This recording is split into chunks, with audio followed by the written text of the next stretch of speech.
Hello friends, welcome to my YouTube channel learn with yoga. இன்றைக்கி இந்த வீடியோவில் நம்ம சீட்டா பிஜி கவுன்சிலிங் வழியாக என்னென்ன காலேஜஸ்க்கெலாம் அட்மிஷன் இருக்குது போடலான்றதான் பார்க்க போகிறோம்.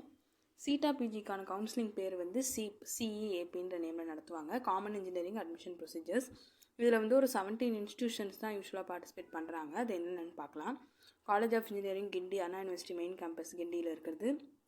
Alagappa college of technology ACT campus.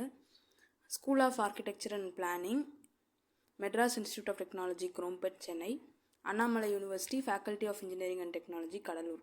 இதில் ப்ளூ கலரில் மார்க் பண்ணியிருக்க யூனிவர்சிட்டிஸ்லாம் வந்து பார்த்திங்கன்னா கேட் சீட்ஸ் கிடையாது, சீட்டா பிஜி மட்டும் தான் இருக்குது. சீட்டா பிஜி சீட்ஸ் மட்டும் தான் இருக்குது.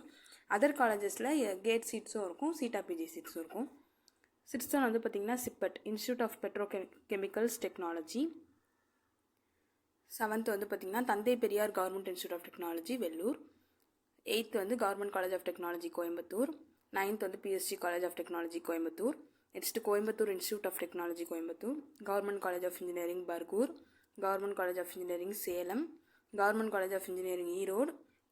இதில் வந்து பார்த்திங்கன்னா வெறும் சீட்டா சீட்ஸ் மட்டும் தான் இருக்குது, கேட் சீட்ஸ் கிடையாது. University college of engineering Tiruchirappalli. Government college of engineering Tirunelveli. Thiagarajar college of engineering Madurai. Alagappa Chettiar government college of engineering and technology Karaikudi. Last year வரைக்கும் இந்த இன்ஸ்டியூஷன்ஸ்லாம் தான் வந்து CEAP common engineering admission procedure அதோட கவுன்சிலிங்கில் பார்ட்டிசிபேட் பண்ணியிருக்காங்க. இந்த இயர் ஏதாச்சும் அடிஷ்னல் அப்டேட்ஸ் இருந்ததுன்னா நான் உங்களுக்கு வீடியோ போடுறேன். இந்த வீடியோ உங்களுக்கு யூஸ்ஃபுல்லாக இருந்திருக்கும்னு நினைக்கிறேன் ஃப்ரெண்ட்ஸ். தேங்க்யூ.